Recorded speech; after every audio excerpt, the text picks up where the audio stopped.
where's the spotlight for them? Because you can't be broad on everything forever. Yeah. You have to come in and be like, right, this will make me better. I'm still going to do all that stuff, so it's not going to detrain and disappear. But I need to, if you've got a guy who runs a sub 4.5 minute Bronco, they do it every single pre-season. Their metrics are through the roof in training, through the roof in games. Why on God's green earth would you do additional fitness with them? Yeah, it's a waste of time. Complete waste of time, yeah. Welcome along to the Lifting in Life podcast. I'm Cam. I'm the host. I have a bachelor's degree in psychology. I'm a personal trainer and I also work in IT. As you would have seen, I'm joined by Mr. Rob Palmer again, but we're not chatting about powerlifting this time. We're chatting about rugby, more specifically strength and conditioning for rugby. We're chatting about this because Rob was the head strength and conditioning coach for London Irish for 10 years, which has a squad of about 70 plus players. And then on top of that, there's a whole youth development group as well below that, which was, I can't remember, it was something like 100 plus kids or teenagers. So a huge pool of players that fell under that strength and conditioning umbrella for London Irish. We explore a whole bunch of different topics in this podcast, starting off with kind of just generally what the role of a strength and conditioning coach is, kind of irrespective of the sport, I suppose, kind of just like a broad view of it. But then we get more specific in what that looks like for rugby. So a strength and conditioning coach for a rugby squad like the London Irish. And then we end up exploring two different sort of groups that Rob would often put players in, which was a momentum group, meaning like power and strength and like, momentum, like the ability to break the line, all that kind of stuff, as you can imagine it applied to rugby. And then cardiovascular, I feel like we all kind of know what that is, just your general cardiovascular capacity to withstand a game of rugby, which obviously you need a high level of fitness for.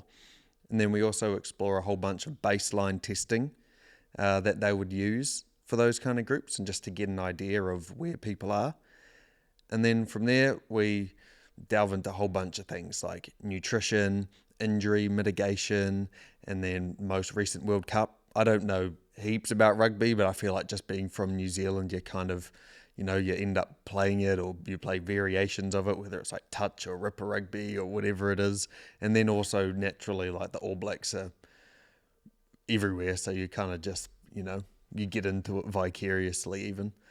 But we finish off with a specific training plan if you're wanting to improve your strength and conditioning for rugby, but you're not, lucky enough to have a coach, strength and conditioning coach, giving you a plan. Rob sort of outlines what he would consider a pretty decent weekly split for a rugby player.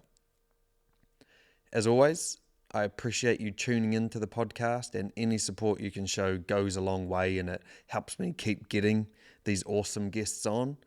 And I hope you enjoy this episode, and remember, you make you.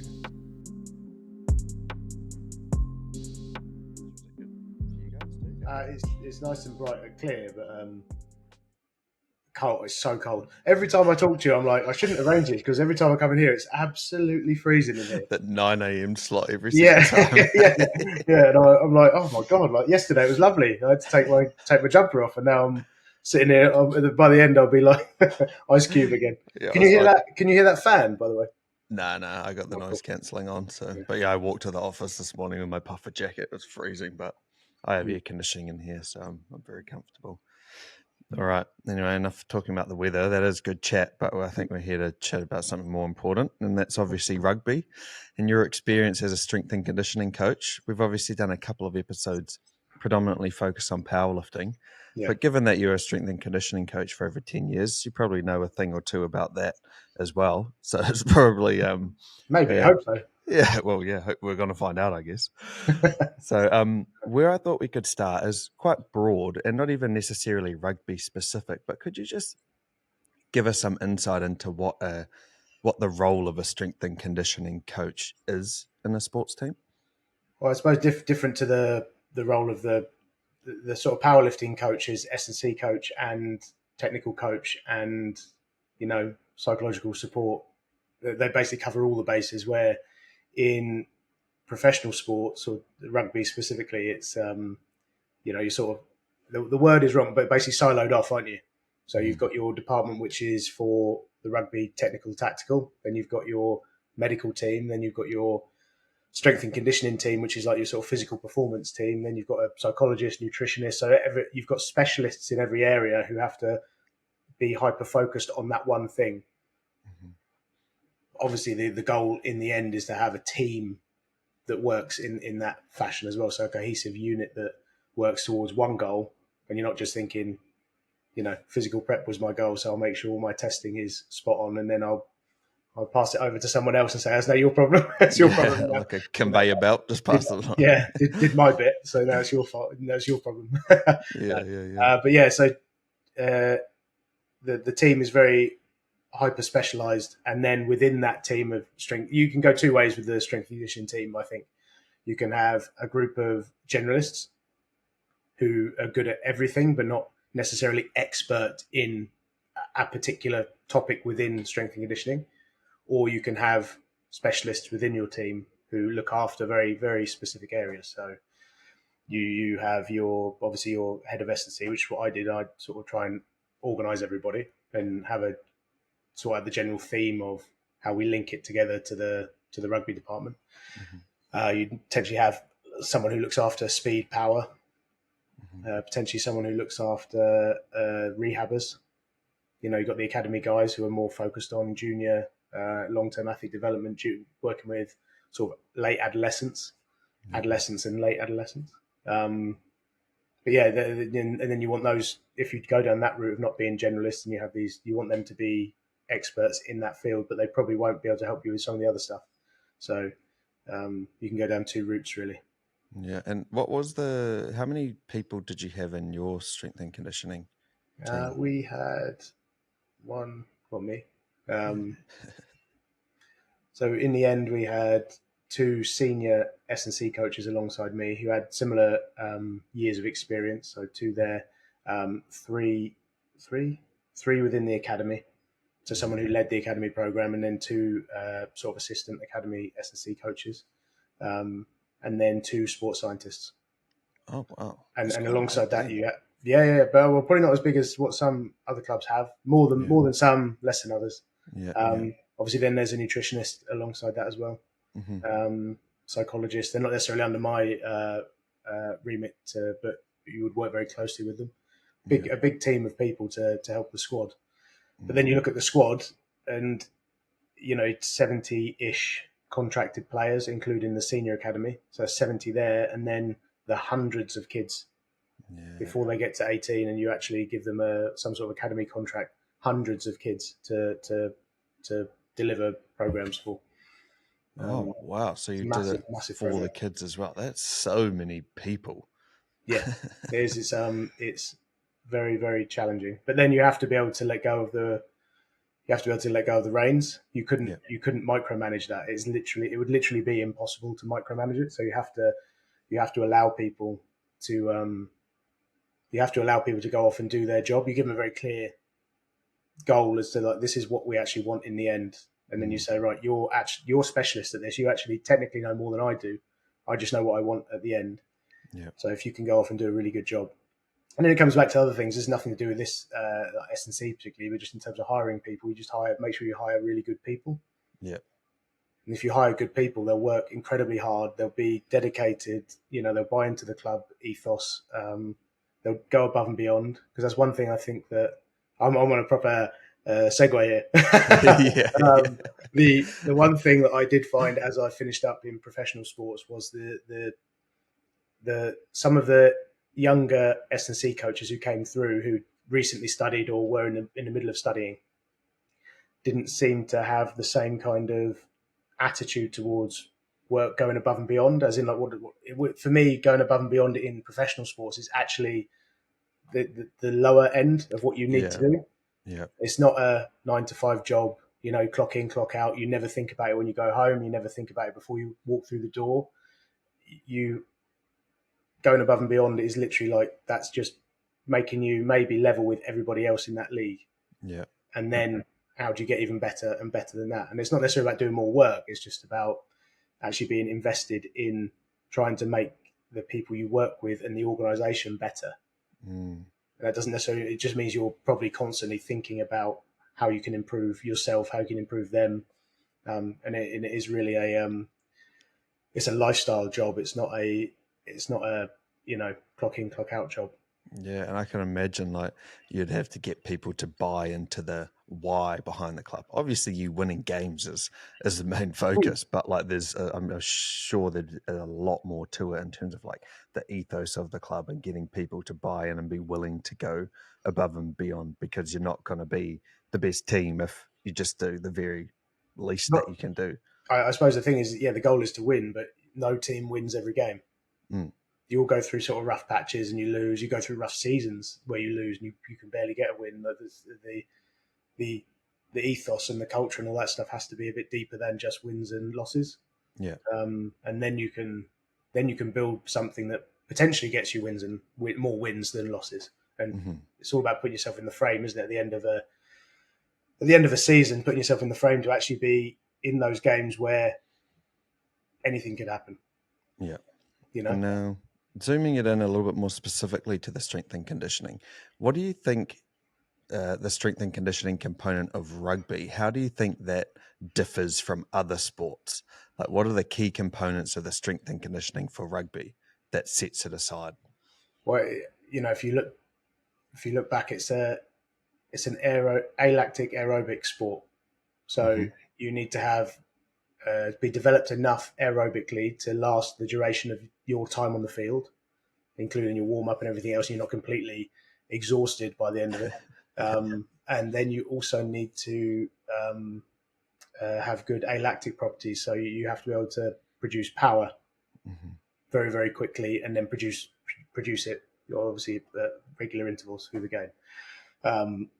So that's the sort of general sort of physiological components to it. Other things that you need to have, and where the game's going, is that obviously you need to carry. This is from purely the physical perspective, because there'll obviously always be the argument that the technical side of the game, and you could have better technical skills than X person, but let's assume that everybody has the same technical ability. Yep. What's going to be the differentiator is going to be the guy who can run faster, so alactic stuff, the guy who can get through more work, aerobic, and then the bigger one. That's the guy who's going to be more successful in the sport of rugby. Yeah, exactly. It's kind of like, is it somatotyping? Yeah, a little bit, but within rugby, you'd have a broad range of somatotypes within rugby. Yeah. Because of the positional demands. So I'd say that's one of the really unique aspects of the game, different to a lot of other field sports, is that you're not creating a replica of the same thing for 15 people. You're having to develop more specific physical qualities due to the demands of each position. Yeah, I guess I was meaning, somatotyping in relation to the role. Like, say, for a prop, you wouldn't have a 60 kg prop because his opposing prop is going to be 120 kg. You wouldn't have an ectomorph prop. Yeah, exactly. So I think there's a bit of that is a bit of self-selection, isn't it? Like you get your endomorphs, not really endomorphs, endomesos, and then your true mesomorphs are like your, centers, back three. But then, like any sport, you get the outliers there as well. Yeah, exactly. Well, if you can perform well in the position, then like why not? But I guess there would still be broad strokes that in general these positions are like this. Yeah. And then making it a little bit more specific, what are some of the key components in relation to the training that you would incorporate in the strength and conditioning? So you're talking about like aerobic fitness and strength and power and all those kind of things. So what would that in practice look like in a training program? Well, you have to remember we obviously have the field sessions as well, which are pretty lengthy for the technical, tactical stuff. So for me, always it was how you combined all of that together to get some physiological adaptations and grow your rugby, rugby skill sets, technical, tactical knowledge. So do that all in one. But Yeah, so if you were to actually go to early pre-season, you're trying to develop certain physical qualities. So you'd separate them out. So the field-based stuff will probably be more aerobic. Gym-based stuff is more alactic. If you were to actually just separate them early on, you'd say, well, we're not necessarily doing aerobic as in running, 20K. Yeah. We're doing aerobic as in probably more like aerobic power. So looking at 5 minute blocks of work and doing your kind of, they call them mass runs, so max aerobic speed shuttles or straight runs. Mm-hmm. And then through that you work at a slightly higher percentage of your VO2 max, and you develop aerobic power, but ultimately you are developing the aerobic system on the whole. And then in the gym will be more of your alactic work. So, obviously looking at hypertrophy, strength, power, all of those qualities will probably be sorted out in the gym, because that allows you to get the loads that are required and the intensity that's required to do that there. Mm-hmm. So that's like early pre-season. You would probably split them up, and they'd be very polarized in that sense. And then you'd have to organize your week accordingly to get the most out of each, because you obviously have a bit of interference effect from one to the other, depending on where you put it in the day. So a constant challenge within rugby is, and you can never discount this, you're dealing with people, not not machines. Robots, not machines. Yeah. So everybody would love it. You look at everyone looks at a training day, and you look at it from a pure sports science S&C perspective. You'd be like, right, lads, we've got we want to do gym first, because we don't want we want the outputs to be really high. But the best time for you to do the gym for strength power is probably closer to midday. So you come in for your first session at midday, do your weights, and it's like, right, but we don't want that to interfere with your aerobic stuff. So we're going to have a 4-hour break, and then we're going to come back at 5 p.m. and dinner time, and then we're going to do all this running work that you're going to absolutely love, and then we'll do that on like some sort of cycle through the week, and then we won't change much of that. We'll do that for months on end until you get to the end point, which is you're incredibly fit, incredibly strong. And they go, well, can't I just do that between like 8 and 10? yeah. I've got other stuff to do as well. Actually, yeah, fair enough. So you have to factor in that there is that people are leading lives. There's not actually this kind of like perfect. The perfect plan is the one that's executed the best. Yeah. It's interesting, like how you look at it like that. I guess they technically are hybrid athletes, right? Because they're very cardiovascular fit, but then they're also deadlifting 200 kgs or something as well, which is like exactly what a hybrid athlete would do. And in that preseason time, do you also conduct like any kind of baseline testing as well? Yeah. So the model that we had at the end was a series of like baseline tests. So we'd have the Bronco test, which is a 1,200 meter shuttle using the rugby marking. So you actually come back 2 meters from the 22, but so you do 20 back, 40 back, 60 back, and you do that 5 times. So that's like roughly a 5-minute test, depending on 4.5 minutes to hopefully 5.5 minutes. Beyond that, everyone's sort of like, yes, come on, mate, taking too long, mate. Let's go. So that's your sort of standard aerobic test. What does that tell you? That tells you that they can run at a certain pace for 5 minutes. Yeah. But it does give you some insight into a few things. One, sort of aerobic efficiency. So can they actually produce energy for 5 minutes continuously without blowing a gasket? Sort of some local muscular endurance aspects as well, which would come into more like running economy, movement economy. So it tells you bits and pieces like that, which is helpful. And then we would also do like a 10 meter.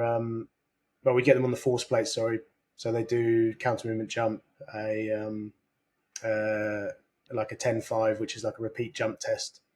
Mm-hmm. So you're looking at how much power can you produce, absolutely and relatively. So absolutely, because if you're 140 kilos and you leave the ground, you're having to produce an enormous amount That's of power. A good effort. Yeah, well done. But if you're 75 kilos, 80 kilos, or some of the guys might be, then it's very easy to leave the ground, but your absolute power is low, relative power.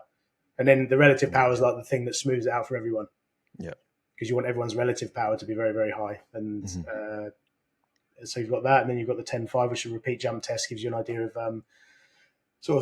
elastic properties, a stretch shortening cycle, how they can accept force and then redistribute it and use it efficiently without so much muscular effort. Yep. So that would look at RSI, which is contact time. Ooh, I might get this wrong. Contact time divided by flight time, or flight time divided by contact. I'll believe you. Sounds Yeah. right to me. It's one of the two. Yeah. So yeah, how long you spend on the plate, Yep. and then how long you spend in the air as a result of how long you Okay. spend on the plate, and Yeah, that gives you an makes RSI score. So there's certain bandwidths with that. The elite athletes would be at the top end, obviously, and that's where you're trying to push everyone to.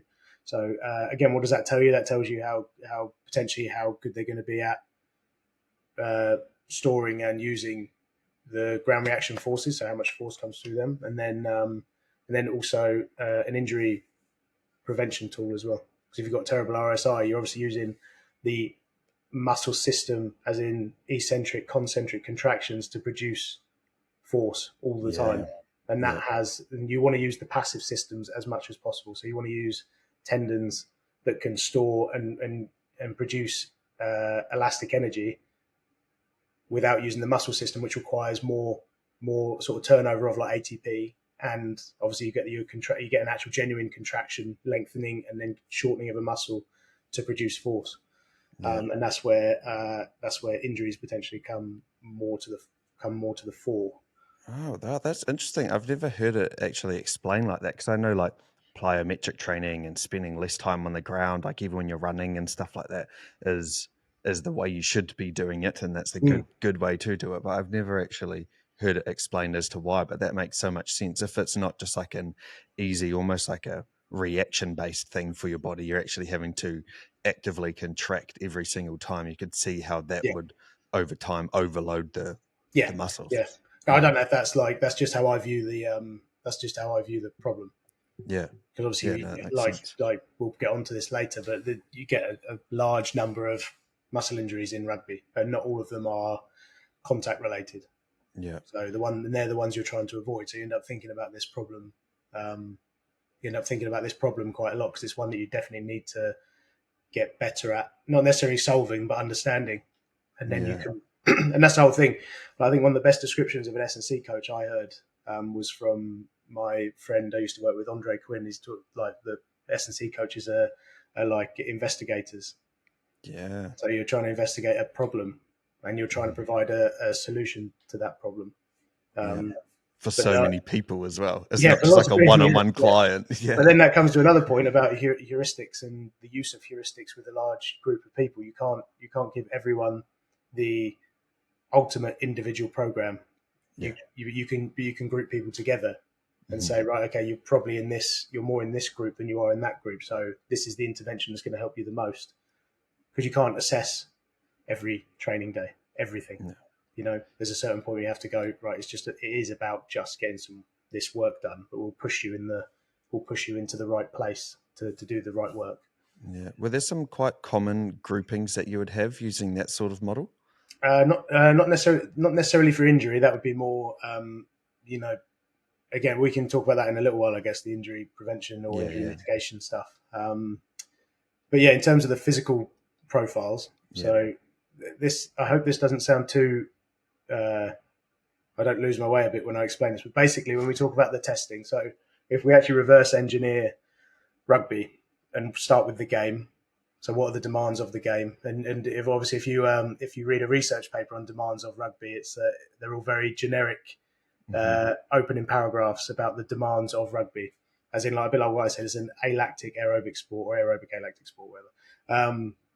And the demands are, there's a certain amount of high speed running, and there's a certain amount of this, and there's a certain amount of that, and it's like that's really good to know as a surface level. This is what rugby is compared to other sports, but then you obviously want to dive much deeper into that and go, what, like we already spoke about, there's 15 players on the field, and a lot of them have very different demands. Yeah. As in, like, very different demands, as in some players will do certain things that other players will not even do in the game. So yeah, true. We need to actually start with the game and establish what are the things that each individual playing group or each position, what are the demands of each and every individual position, and then what are the physical characteristics that the better ones have against the ones who are less good.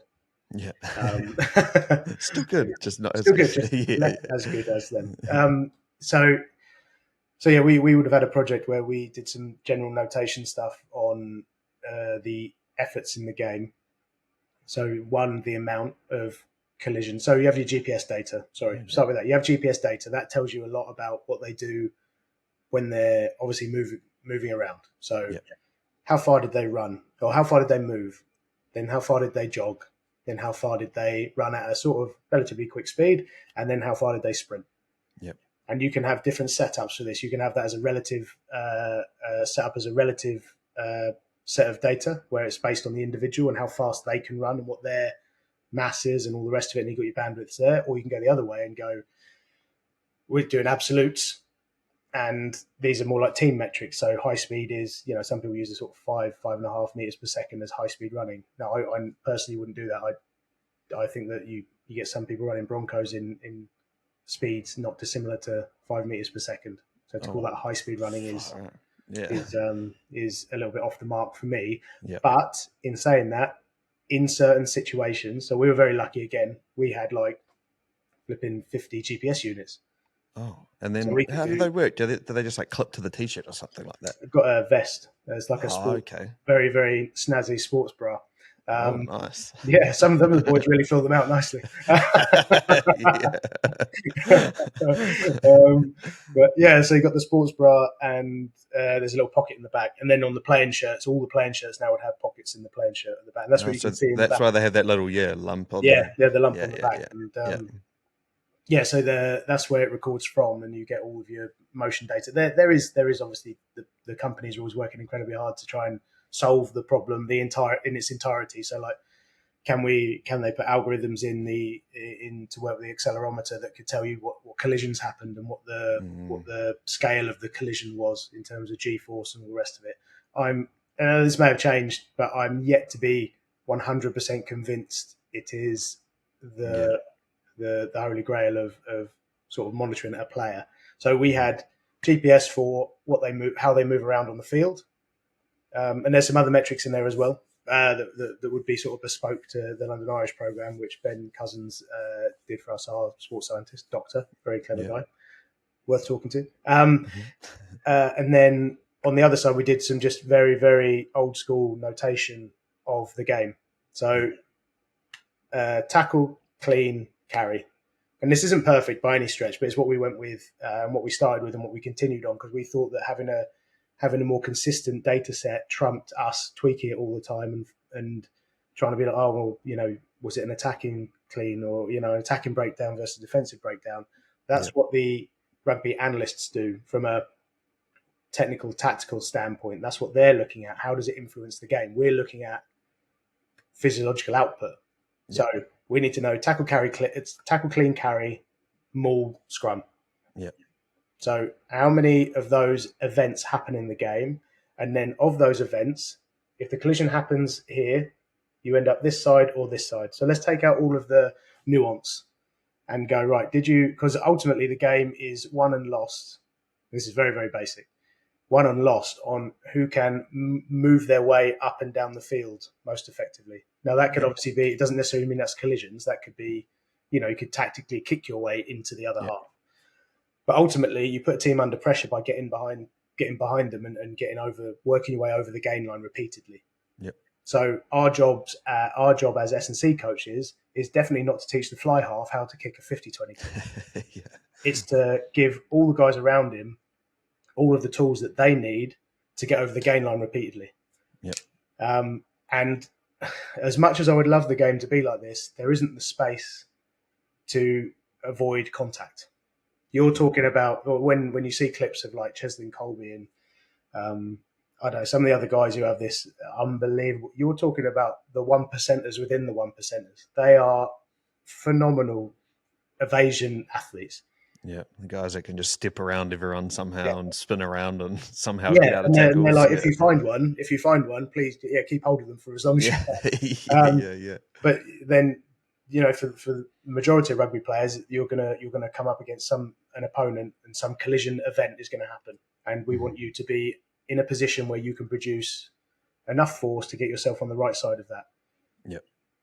And that's just, and then when you actually look how that plays out in the game, you've got the, can the defense, if you get over the gain line and can recycle the ball quickly, the defense have to retreat, reset, where the attack just continually move forward. So you can come onto the ball with more momentum, which is obviously one of the testing things that we look at is momentum. How fast can you sprint 10 meters? How much do you weigh? What's your velocity by your mass? And then you've got momentum.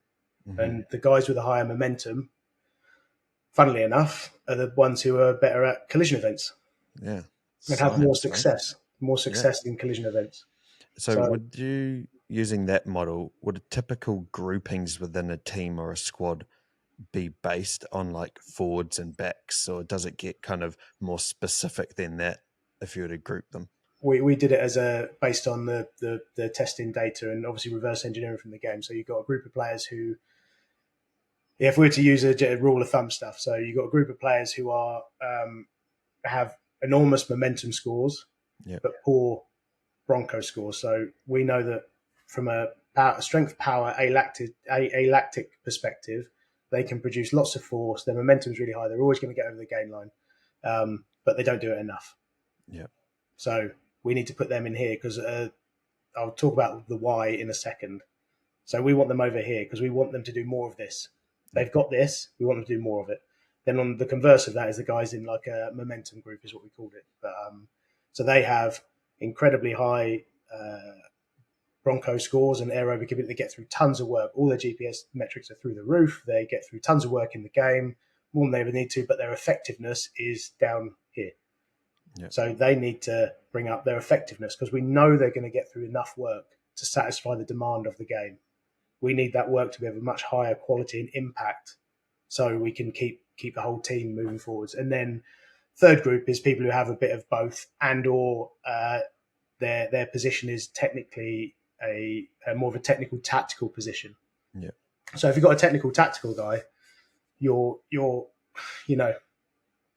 really looking at, right, this guy's technical tactical. How is he going to get better? Yeah. It's not going to be doing additional fitness and weights. It's going to be more time spent with coaches, more time analysing the game. It's not to say they skip gym sessions and stuff. It's just what's the focus in their mind that's going to make them the best version of themselves for London Irish at the time. Yeah. So it's those who, if they can invest their time into becoming more astute technically, tactically, actually refining their skill sets at the sort of sharp end of the spear, they're the things that make the difference because they touch the ball more. Yeah. The technical tactical guys have their hands on the ball a lot more than anybody else. Yeah. What kind of positions would fall into that? Scrum half, fly half. Yeah. Possibly you could make an argument for hooker. Yeah.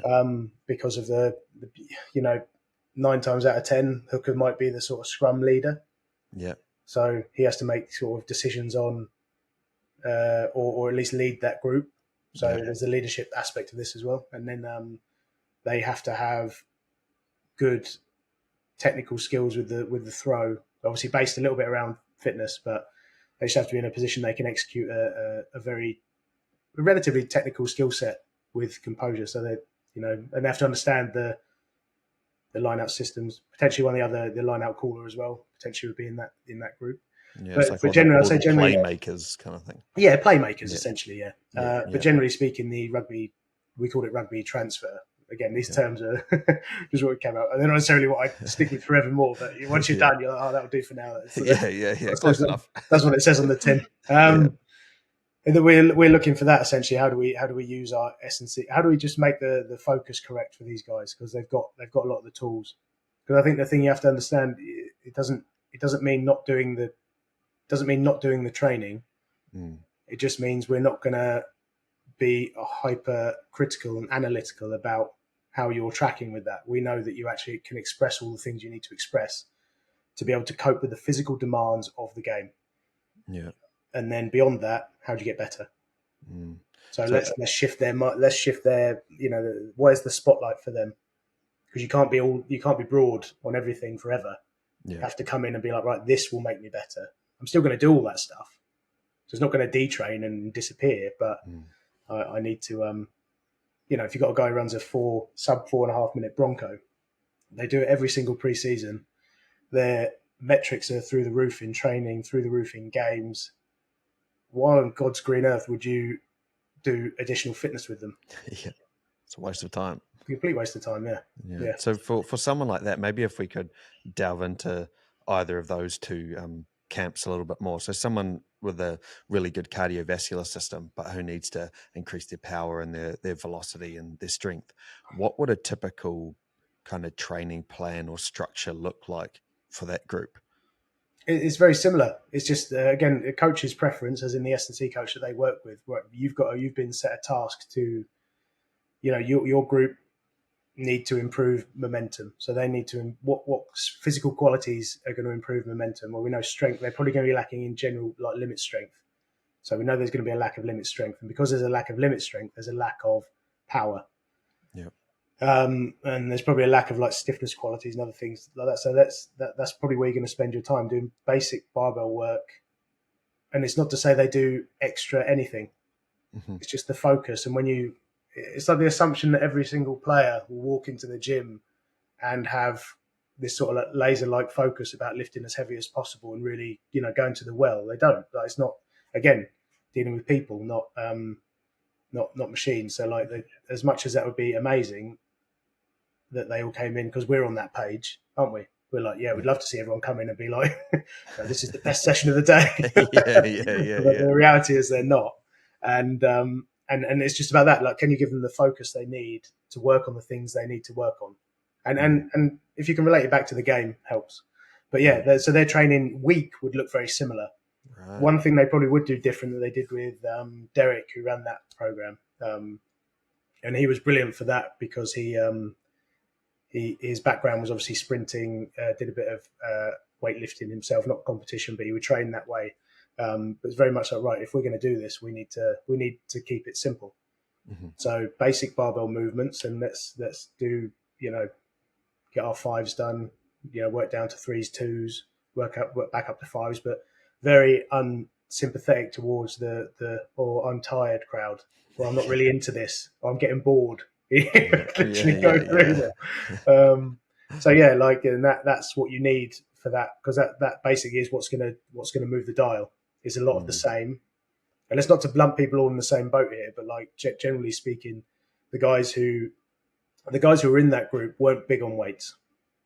That's interesting. I would have thought it would be the same, but I guess sorry to cut across you. When I say not big on weights, I mean they would come in, do their weights, they enjoy their weights, but for them, a weight session is how can I shorten up the rest and how can I leave the gym literally pumping with sweat, exhausted. And that's not strength. Yeah. That's not strength power. No. Strength power is actually being able to give an effort and can you rest for 5 minutes? Yeah. Can you just sit there and not move? They struggle with that. They're almost like they're jumping, they're like twitching. They can't sit still for 5 seconds. They want to do work. Where conversely, the guys in the work rate group would be very different. They would, it's like pulling teeth trying to get them to get to the bar. Come on, mate. Yeah. So yeah, it's slightly different. And again, that's very general, but that seemed to be the way that they were wired for the things that, and then you could maybe look at that and go, well, that's probably why they were good at the thing they were good at. Yeah. They do the things they enjoy, exactly, and they are sort of genetically probably predisposed to be good at. Yeah, and for the other group that are already good with the momentum and strength and power, but needed to work on their cardiovascular, would the ratio of their weights to cardio also be relatively similar as the other group, or would they have an increased amount of cardiovascular work? So if we look at, they would have an increased volume generally across the board, but then they might still be able to do that in the same time frame.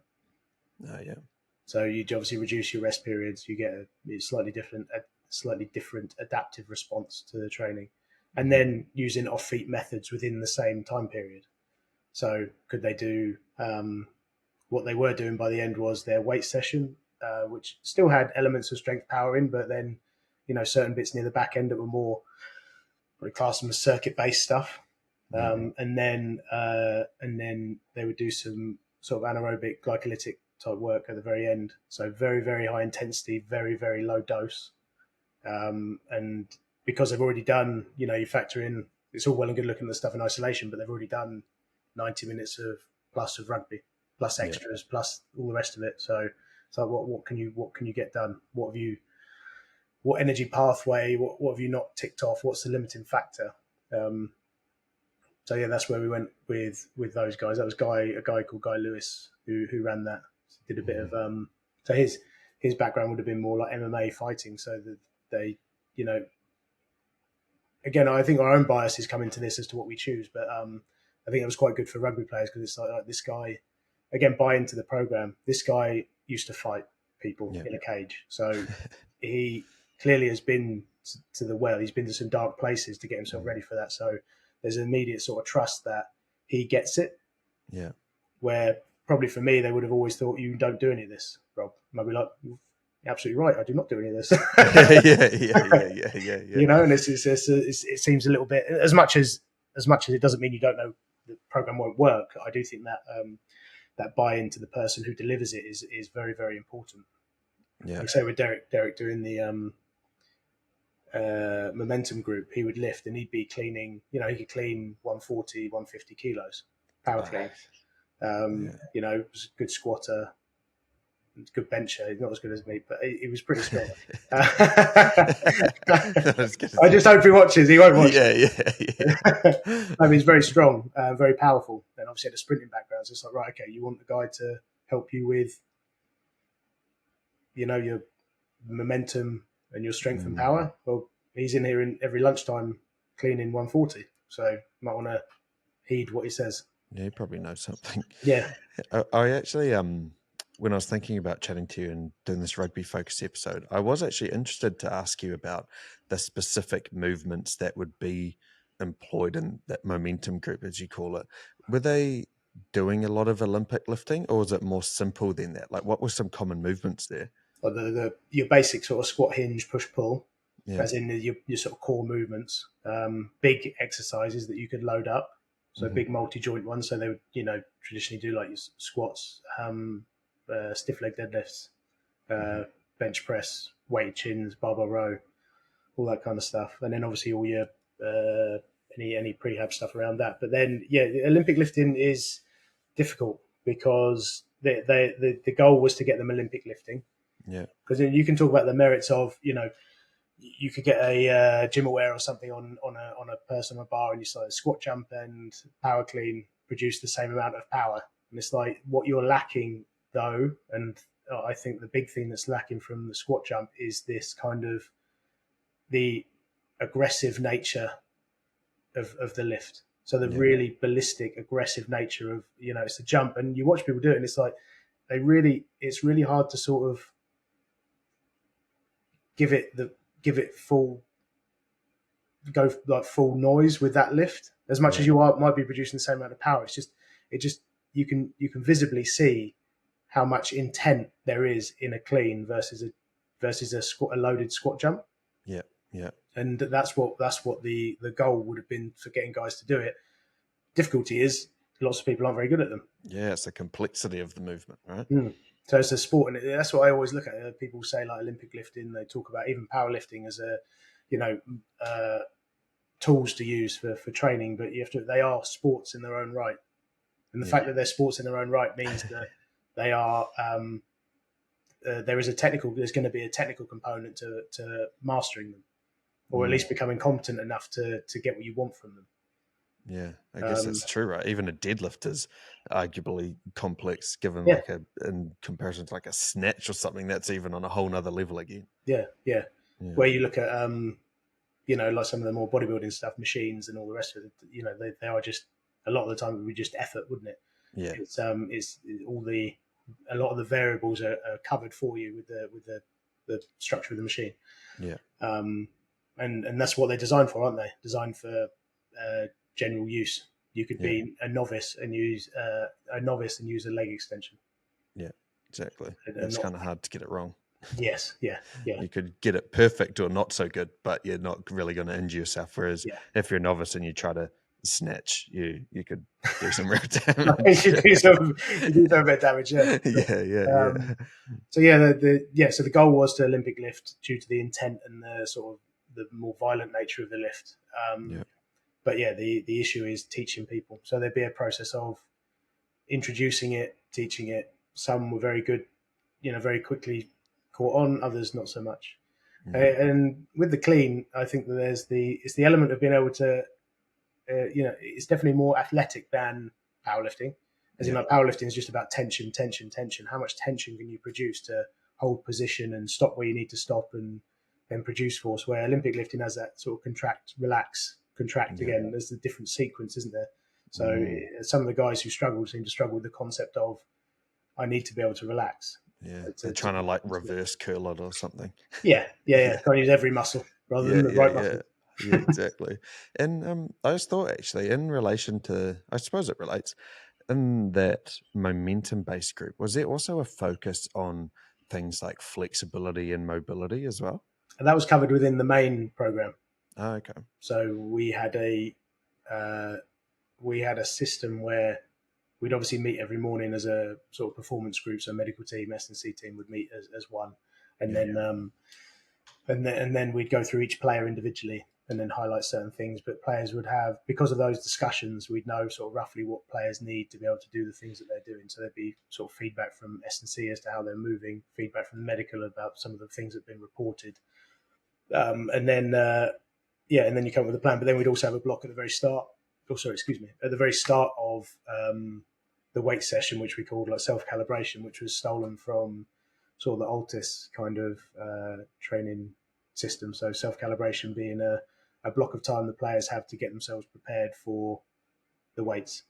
And we obviously geared that towards where we went with it through an education kind of route was to say, right, okay, if you're going to be squatting, and every time you squat, we've fed back to you that you can't achieve the correct position at the bottom position. So you need to be releasing your adductors, glutes. You always feel you always report back. You get stiff through your thoracic. You need to be working through your thoracic spine. It's on you because it's your session. It's not because I never really liked the kind of generic. Although we did do elements of this, it was more of a screen to then make it individual at the back end. Yeah. Rather than just like, I've got a mobility session, guys. Let's do the mobility session. It's just generic nonsense, not directed towards anything in particular. Rather than just like me leading a group of grown men, to roll around on the floor, which I did my fair share of. But yeah, you try and get to the point where it's a little bit more bespoke and a little bit more self-led is where you want it to be, so they can then get the maximum out of their training sessions. Yeah, and then I was just going to maybe segue a little bit into the injury prevention that you've sort of alluded to a few times. Would that sort of pre-work stuff also relate to injury prevention? It sounds like it would be not necessarily injury prevention on the field, but injury prevention in their actual training as well. So could you maybe speak to the idea of injury prevention and what that looked like in practice? So I suppose when you look at injury prevention, it's like, what are you trying to prevent? Because injury is obviously a broad term. I'd say general rule of thumb in rugby, what are you talking about? You're talking about the highest rates that occur. So hamstring, calf, concussion, probably a top three. So they're the three things that you need to make sure are covered within the general program to limit the amount and the severity of. Because I think one thing that I'll get onto this in a sec. Sorry, just about the severity. But so injury. Again, if you change the language a little bit, injury mitigation, we've got prevention. It makes it seem like you're trying to stop any of them happening ever again. We're trying to mitigate the risk. That's what you're trying to do. You're trying to give yourself more bandwidth, more tolerance to load, to deal with things that happen that you have to do that may happen in a game or training. So with the muscle stuff, it's very simple. It's like eccentric. For the most part, do you have enough general capacity within that muscle that it doesn't fatigue beyond what it's capable of? And can you be specific, as in where do these injuries happen? So you look at hamstring. Generally speaking, there is two two ways in rugby you see it predominantly, but generally speaking, high speed running, Yeah. and jackals. And Now, jackals is what's that? like a jackal. Yeah. Oh, sorry, like a trying to steal the ball. Oh, okay. Jackal. Wow, I've never heard that term. Maybe not. Nice. Tackle jackal. Nah. Tackle jackal. No, I haven't. I did question the terminology before. I was like, Yeah. we said jackal because it rhymes with tackle. Yeah. So that's when they're like hinged over the ball, trying to you get can it out. Okay. literally visualize that pit, and then someone comes Yeah. in from this angle, Yeah. and then hits them down. You get that hyper flexed position, Oh, and then the right. hamstring goes from the top end Okay. up near the hip. So that would be because it's in a lengthened position already, then forced into Yeah. an even more lengthened position. Yeah. Yeah, So they're the right. ones you see, and they tend to be quite severe, as in you're talking about ruptures of tendons. And from the like origin as well, up the top, Yeah. you're saying. Yeah. Oh. Where the hamstring one tends to be at the bottom. Yeah. Still biceps fem, but Yeah. at the bottom, because it's that swing, that phase where you swing through, contact the floor. But you're in a lengthened position, but usually because you've overstrided. Yeah. And there's enormous braking force, but your center of mass is nowhere near where your foot contact is. And why do you think the hamstrings is such a common one? Wow, that's a really good question. I don't know. I just think it's a muscle that's as well. Hamstrings are the most prevalent injury in field sports, aren't they? And field sports require a lot of running, and running requires a lot of hamstring involvement, and it's just not. It just doesn't seem to be a particularly well equipped muscle for both things. So, is it fatigue resistant enough, and is it actually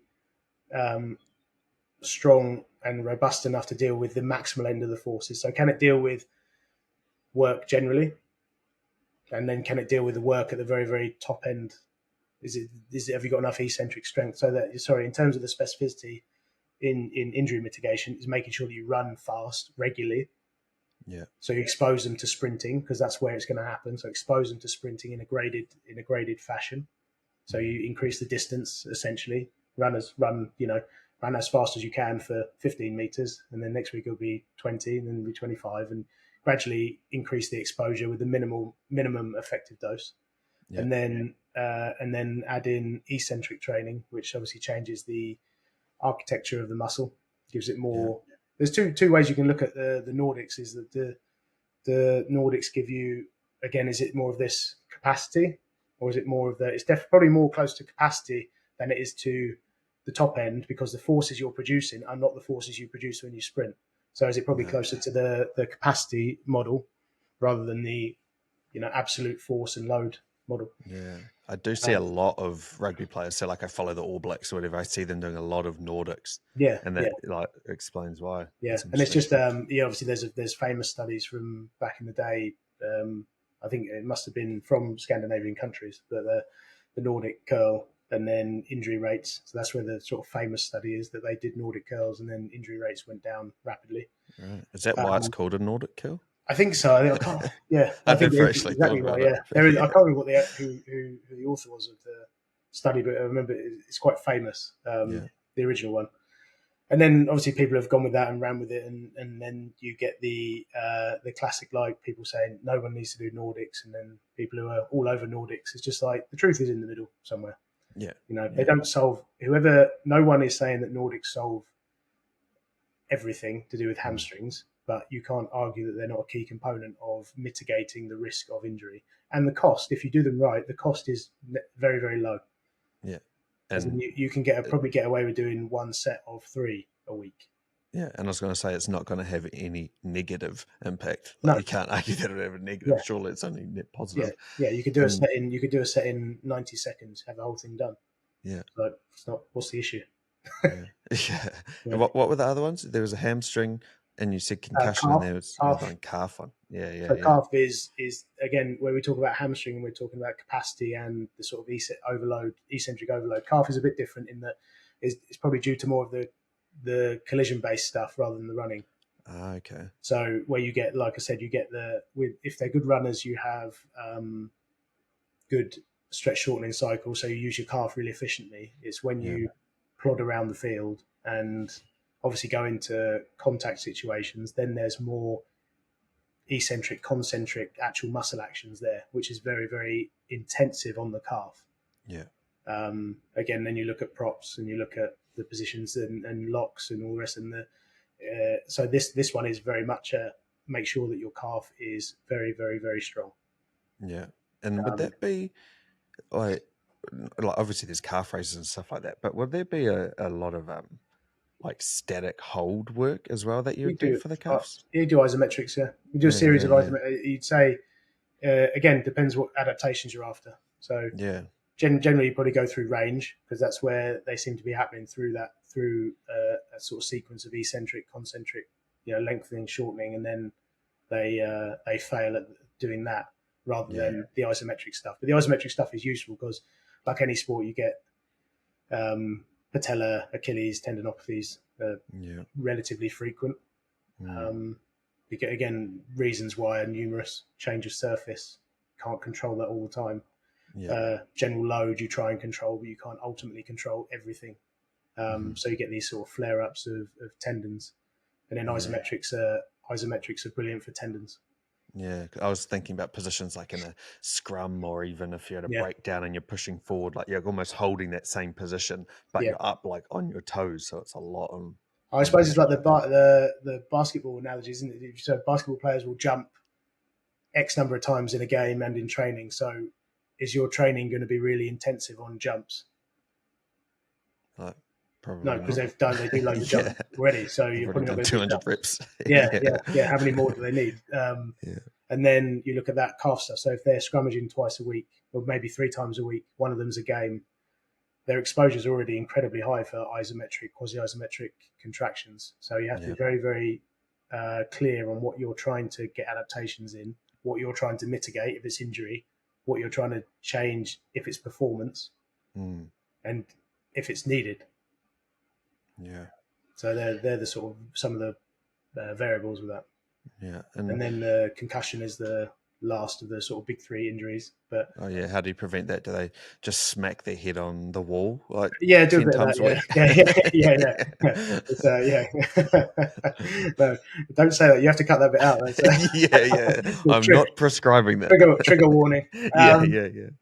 No, so concussion. So rugby's gone in the right way in terms of highlighting concussion, but then you see the rates of. So this was probably happening before, but the actual the method of recording and diagnosing, confirming a concussion has changed over the years.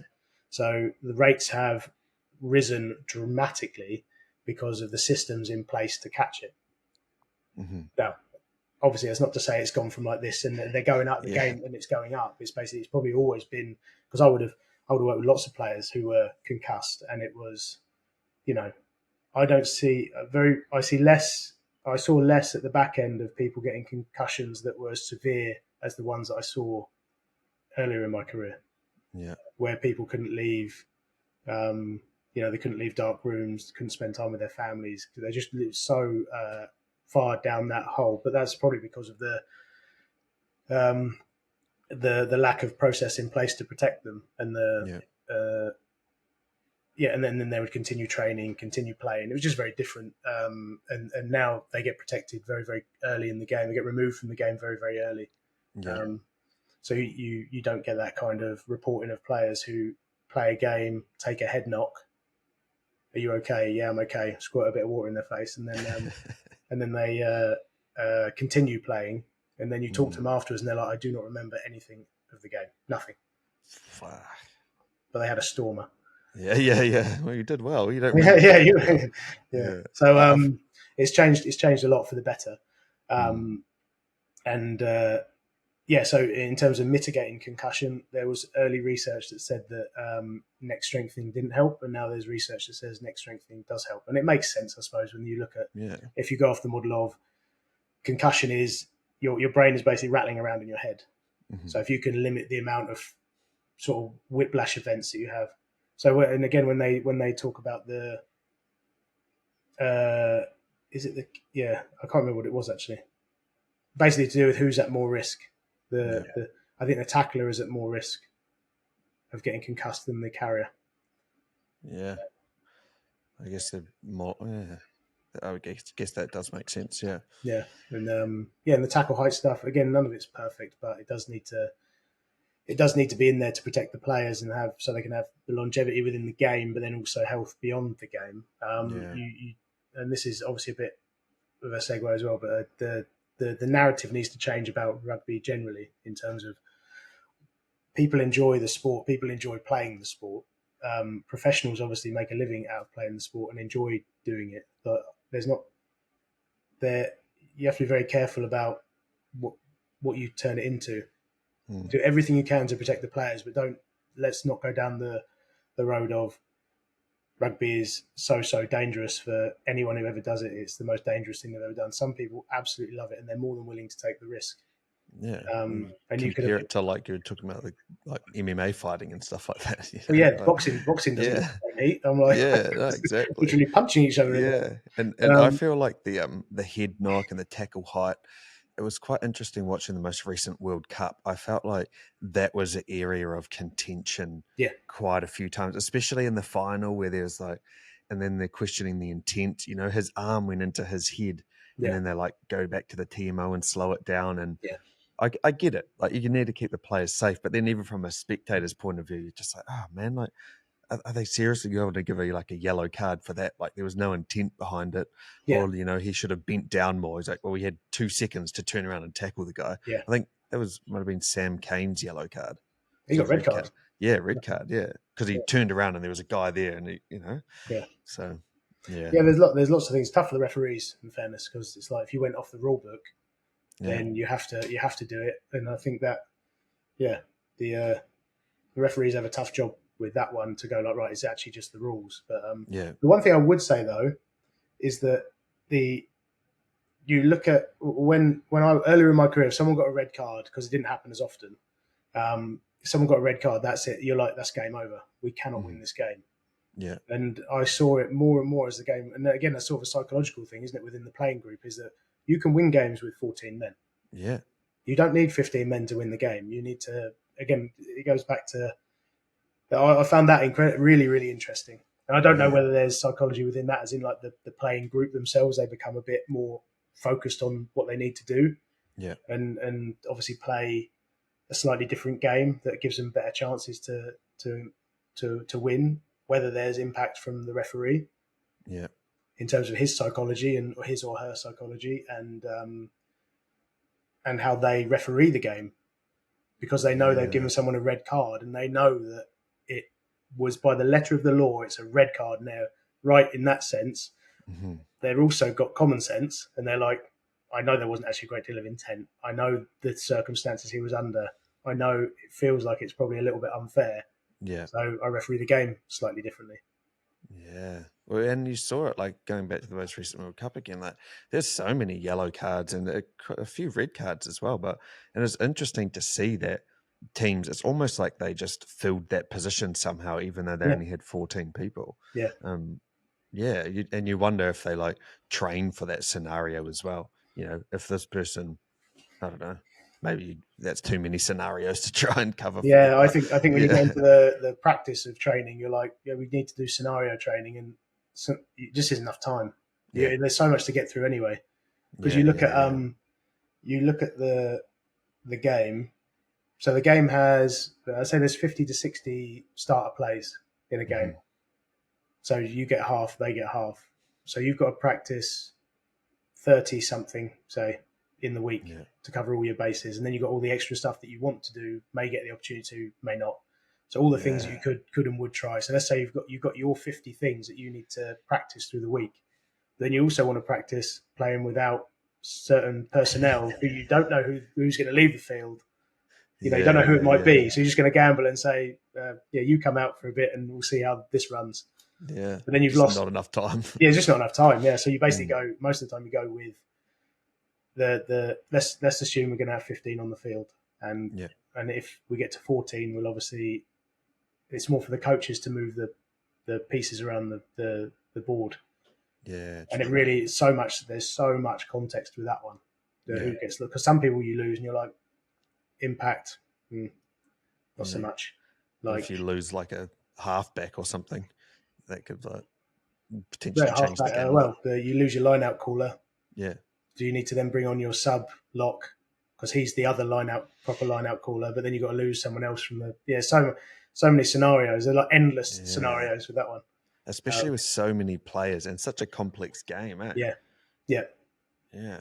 Well, anyway, I know you have a busy day ahead, and we wanted to aim for about an hour, and it's been an hour, so maybe we should wrap it up, even though there's probably more stuff we could. Go on, we'll do a couple more. Okay. One thing I wanted to talk to you about, and it might not have been your area directly, but when it comes to nutrition, obviously that's a key component in becoming a better athlete. So, how did that nutrition component for the players look like in terms of it being like, was it a super strict like plan that they were prescribed, or how did the nutrition aspect of it work? So I think we're obviously lucky to have a kitchen on site. So the nutritionist role would be to try and organise the kitchen, so the chefs and people there were providing the right kind of food, as in micronutrients, but also to get that blend of can you produce food that's good for them that also tastes nice. Yeah, and then again, they're not machines, right? Yeah, exactly. Yeah, like, as much as you love right, chicken and broccoli, lads, forevermore. Into it. We're the leanest, meanest team. Definitely mean. We so grumpy. So that how do you then get that blend right of this has to be healthy, nutritious, and also has to taste like something they would want to cook themselves. Yeah. So there's a bit of a sort of art in that, and then obviously the sort of periodized kind of nutrition model where certain days have a higher energy demand than others. So would we then load up on carbohydrates on certain days as in to increase the amount of fuel to replace what's needed after the intensive training days? Pre-game, there's obviously a bit of a cycle to this. Pre-game is a big sort of carbohydrate focus the day before. So there's that kind of like nutrition periodization and the art of producing food that tastes very nice for the players. And then from a one-on-one perspective, it's very much like there's so many. Some players have genuine body comp needs, but they also have performance needs. So it's like it can't be just a pure. Even if you have a body comp thing that we say, if you change your body comp, again, this is a difficult one. So if you change your body comp, you will get what exactly? Because they want to be told they will play better, but we all know examples of players who are unbelievable, who look like melted wheelie bins. So it's not. Is it how indicative is being big and shredded to being a great rugby player? And then that's a little bit far removed from output as well, because your output doesn't have to be. You have to have the ability to give enough output, not to be like 100, 50% greater than anyone. It's like you have to be able to do your bit from an output perspective, and the rest of it is the skill and the technical side of the game. So the nutritionist is sort of broad stroke stuff, really. And you can, again, depending on your resources, you can go to more depth and have someone working with players. But my view, and we did do that to a degree, but my view would be that you need the broad strokes approach, get the food on site right, get the education side right, so they know when they're not there what they probably should and shouldn't be doing. And then, just be realistic about what the if it's body comp, be realistic about what body comp can provide to your playing group. Yeah, and what about the game day itself? What are the focuses around nutrition on the actual game day? Pretty high energy, but again, we would put out an enormous amount of food on game day, and then I'd say about 30% of that food gets eaten. Oh, right. Because players being players and being they have nerves, anxiety. They have their own rituals that have no there's no common sense to any of it. It's like a superstition almost. So I mean, Nick Phibbs was the one who stood out to me. I was looking at his position, and the amount of work that this guy did in the game was phenomenal. Like obviously, Australian international, one of the fittest players from a pure endurance perspective. Like one of the best I've ever worked with. He used to drill himself into the ground and want to be drilled into the ground. It's very, very hard working. But he would have like the tiniest bowl of porridge in the morning, And it wasn't even in the morning; it was like mid-morning, and like some coffee, maybe I think.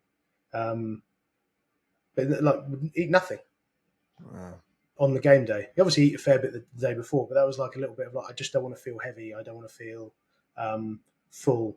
I want to feel light, especially through my sort of stomach. I want to feel light and ready to go. But you're like, you've had about 3 calories, mate. Yeah.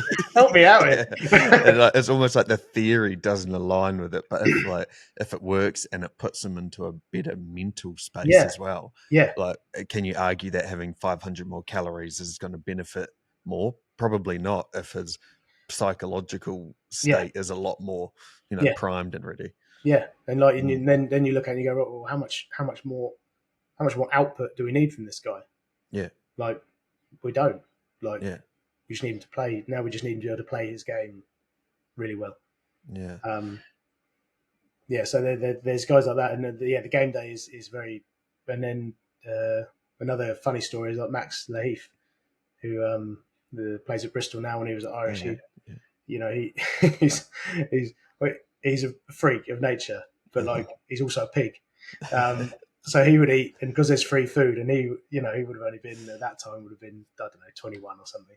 Yeah. But like ate so much that he could barely move, and he's like, I just didn't play well. He's eating so much. He's eating so honestly, like the plate was a mountain of food, and he'd eat all of it, and then go up for like seconds and stuff. Obviously, I think he's changed now. He's a bit more, a bit more streetwise, but that's the other end of it. There's free stuff on offer, like exactly, free food. I'll get stuff into that. But game day is like you provide, from a club perspective, you provide everything that anyone might need within reason. Yeah, and then they have their own things that they do want to do. The superstitions and all the rest of it. So a lot of it doesn't get eaten on the game day, but generally it's a breakfast. Because of 3 p.m. kickoff. So if you're away in a hotel, breakfast, pre-match meal, and then go to the game. So pre-match meal is about 3.5 hours before kickoff. Yeah. And then after that, they're obviously getting in energy gels, and someone will bring a bag of sweets and get all the treats in. Yeah. Right. For the standbys, the guys who aren't playing. Maybe one last question, if you've got time. I just thought, if people are listening and they don't have the privilege of having a full team that can coach them, maybe they're not a professional rugby player, but they still play and want to improve. Is there any kind of broad advice that you could give to them in relation to their strength and conditioning that could help them improve, maybe in terms of like generally how to structure their training and things like that? So I would, if you're training, just say you're training for rugby on a sort of amateur kind of level, as in you play for like a slightly lower division team, you train twice a week. So you train Tuesday night, Thursday night, and you play on a Saturday. And that's your week, essentially your week every week. So if I was that person, I would do obviously play your game, Sunday recovery, Monday I would have a big weight session. So I do full body and cover all the sort of big bases, like we said, the squat, hinge, push, pull. So get them big movements in and train that way. You're probably not going to do any conditioning because you work. So go to the gym, have a really good gym session. But one thing I wouldn't do within that gym session is all the eccentric stuff. So then on the Tuesday, I would have your rugby session. So you turn up for your rugby session. I would make sure you get there 20 minutes before everyone else does. Do a really thorough mobility, sort of ground-based mobility warm-up, and then try and get in some speed work. Again, low dose. You probably need to do one effort that's actually 95%, sort of 100% effort. And then obviously grade your distances up over the weeks, and then obviously work up, come back down, work up, come back down. So there's natural sort of ebbs and flows through the year, and you're not constantly looking, end up sprinting 500 meters before you know it. What a machine. You'll be breaking some records. Yeah. Where did you? I ran from work. 5,000 meters. Do that, and then do your rugby session with your team, and then do your eccentric stuff.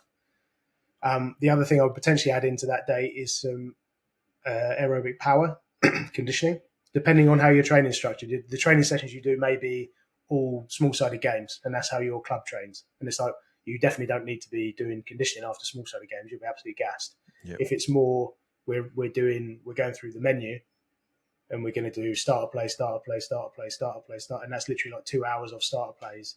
You're not going to have got any kind of real sort of training adaptations to that. You've obviously learned a lot rugby wise of what you need to do, but you haven't got a lot of adaptations. So if that's the case, then you need to do a few rounds of probably like Maz running, something like that, and make it shuttle based. There's a few turns in there as well. Working on so mass stuff is all like 1-to-1 essentially. Mm-hmm. So if you ran for 10 seconds break, repeat. Okay. And they work up, the traditional ones work up to like sort of 12 to 18 reps per set. So you're basically increasing the aerobic demand from like 5 minutes as your entry point up to 8 minutes maybe. Yeah. Of work of one set. So that, and then do your eccentric work. So find someone to help you with like Nordics and get some calf work done. And then day off. Then on the Thursday, try and do some, again, turn up early and try and do like jumps and series of jumps and things like that. And if you can, maybe throw something around, weighted sled run, something like that. That's along the sort of more of the strength power rather than pure strength. Then Friday, obviously, off and then play. But, it'd be good to get in a few more weight sessions if you could, but it's just time. You could technically do another upper body session on the Wednesday or the Thursday. You definitely want to have the Friday off because you're playing the next day. Yeah. But so dependent on the schedule, right? Like what kind of job and the lifestyle and all the rest of it. Access to stuff is key. So I think getting in on the Thursday would be a mix of, if your club had a gym, it would be a mix of power and upper body on its own, because obviously, like we said earlier on, muscle mass and size are key. Sort of, all things being equal, are pretty important KPIs. Perfect. That would be. No, that's really tangible, man. I feel like you stepped through that really well. That's good advice, because I could imagine that like people sort of playing at that amateur level, I don't know, maybe their training's a bit sort of haphazard or they're not exactly sure what to do. I could also imagine that it would be easy to maybe do too many weight sessions as well, like still lifting weights 5 days a week because you still want to have big biceps or something.